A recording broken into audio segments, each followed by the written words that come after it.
Next slide there, Brum. So talking about the research piece, you're going to need to gather a list of the prospective partners. So these are the guys you're trying to fill these capacity gaps with. So you have a fairly good idea of what the qualifications, what the ideal partner profile looks like. So with that, you'll go out and identify this list of prospective partners. And there's usually not a magic list available for you, so typically that's going to involve this research. And so there's a lot of ways you can go about it. We've done it for our clients, doing just basic Google or Bing searches based on keywords in your ideal profile. It will help you identify some of them.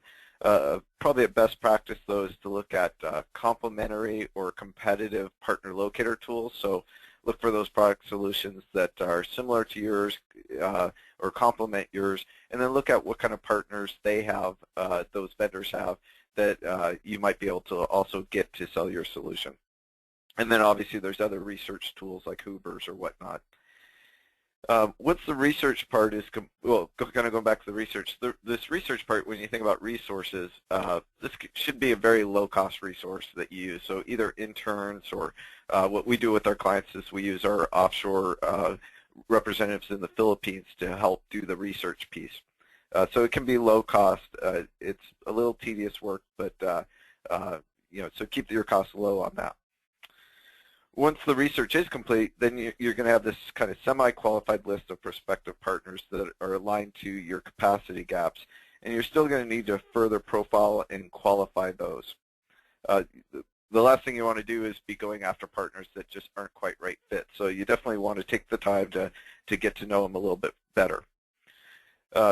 In this step, you may also looking at some of your other partners that maybe are your tier 3 partners that you haven't considered for these product lines in the past, but go through your PRM solution, see what kind of profile information you have on them, see if any of them fit the mold that you're looking for, and I would also include them in this kind of additional profile and qualifying stage. They're going to be the quickest to ramp up since they are at least familiar with your product, your program, and your offerings. To profile and qualify, you're going to want to build typically a tele-based team to reach out into these prospective partner organizations. You're going to want to collect the data points you weren't able to get in the research. So things such as number of customers they have in the segments you're looking to fill, what their average deal size is, what kind of marketing capabilities do they have. All of this will be very useful when you're prioritizing which prospective partners to focus on first. Once your research is complete, then it's time to kind of stack rank the partners that you found. And here's where you really want to draw that line.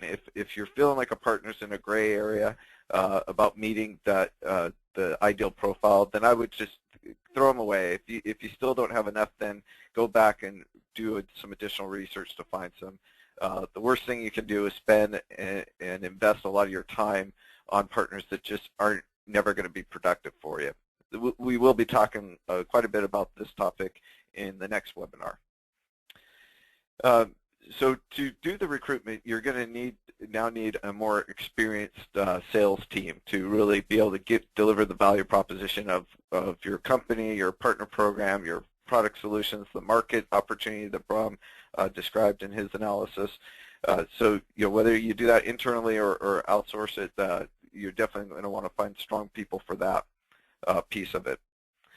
Often for the onboarding piece, we often see our clients either at that point hand the partner over to the CAM or the field manager to help do the onboarding, or we've also seen that piece be outsourced or done from a separate team to free up the CAM to focus more on driving revenue. So it kind of depends on your business model there. So we kind of talked about, do you do this internally, or does it make sense to outsource these kind of activities? So when you think about, there's a lot of various number of specialty roles, do you have internal resources available to fill those? It's kind of a short duration, so does it make sense to take somebody off of things that they're focused on to do these short-term projects? All of these things are things you're going to want to consider. The reason why you might outsource is, typically you can do it lower cost than if you try to do it in-house. There's less constraints, obviously, from a timelines and capacity standpoint. If you're looking for the right vendor, and there are a few specialty vendors that this is what they do for a living, they're going to bring better expertise than you probably can get in-house. They have a lot of stored-up best practices from other clients that they've done this for, so you're going to be able to go to market faster that way. And then this will also help keep your own team members focused on their core activities and not cause a disruption. Some things to think about, though, or potential drawbacks to outsourcing are, the less management and control. You can overcome this by, when you work with your vendor, just make sure they understand that you want to be very engaged in the program. The last thing you want to do is hand over the project to them and then 3-4 weeks later say, okay, what happened? So you want to be part of the weekly meetings, get to know who the players are and what they're doing, and do some of your own quality control as well.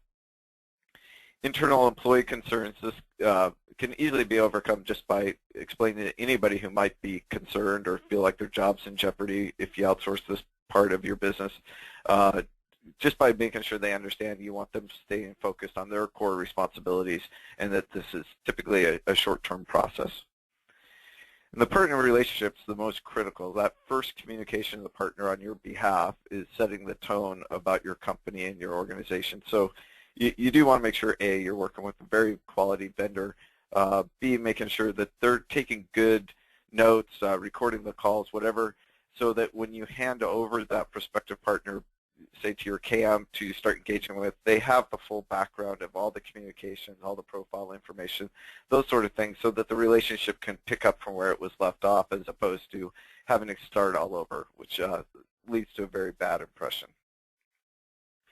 So that's kind of covered the people resources pieces of it, a wide variety that you'll need. Now let's talk about more of the software tools. So having an enterprise partner relationship management system will, it's going to be vital to help you optimize your partner coverage. Ideally, this is where you would have gathered a lot of the information needed to do the analysis that Bram kind of walked you through, and turn some of those, as Bram described them, assumptions into more hard fact-based numbers, so that you feel very confident that your coverage analysis is correct. The PRM system is going to allow you to track the key partner attributes, such as geographies, industries, customer segments your partners are covering, what their certification and product expertise is, and all of this will be very vital to performing the capacity analysis. In addition to the PRM functionality, you should have partner opportunity management as part of this solution. And this will help you stay on top of your capacity coverage by tracking the size and types of deals your partners are closing. What are their win rates?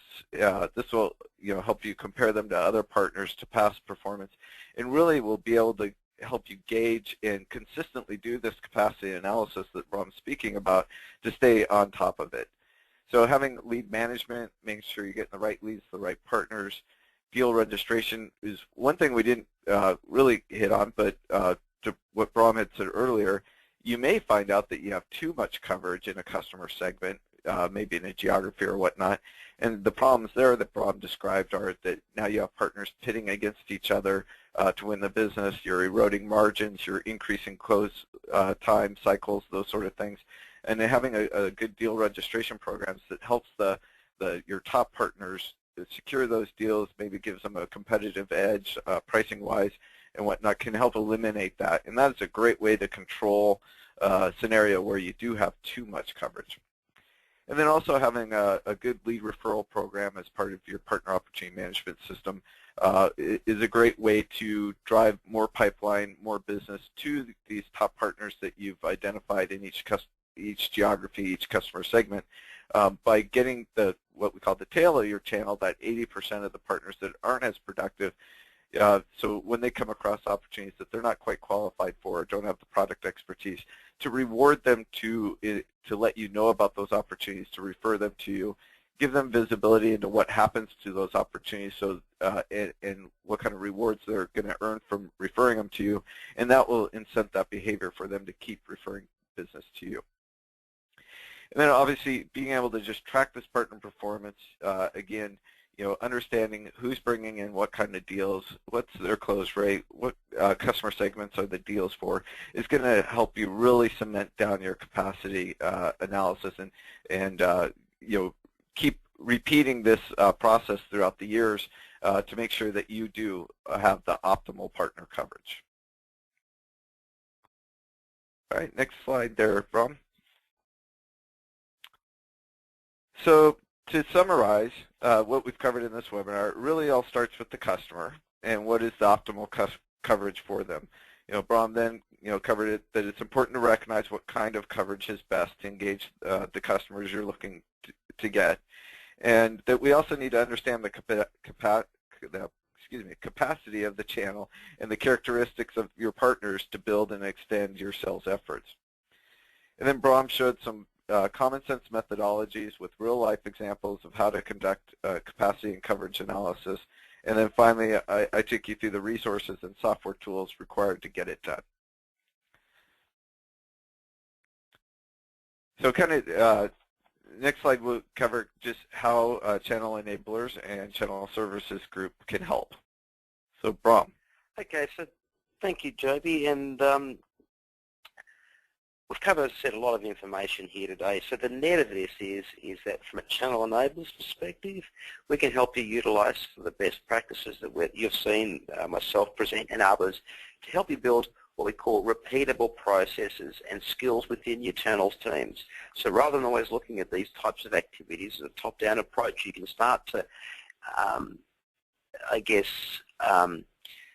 give greater autonomy or empowerment to your field teams, whether it be in the respective countries, regions, right down to the individual CAM level. And we can help you do that in a way that's repeatable and optimized and certainly measurable from your perspective. Great, thanks, Bram. And Channel Services Group, we work with large technology companies to help them drive revenue through their indirect sales channels. So we do that through our open line call center services, which are really can be an extension to your sales and marketing teams to help you execute some of the programs and initiatives like what we just talked about, as well as we have a Blue Road SaaS partner relationship management solution that also includes, obviously, the partner opportunity management needs that we discussed today.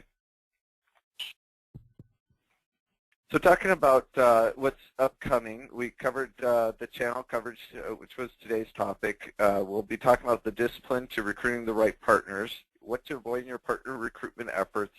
Don't say yes too quickly to those potential partners just because they express interest.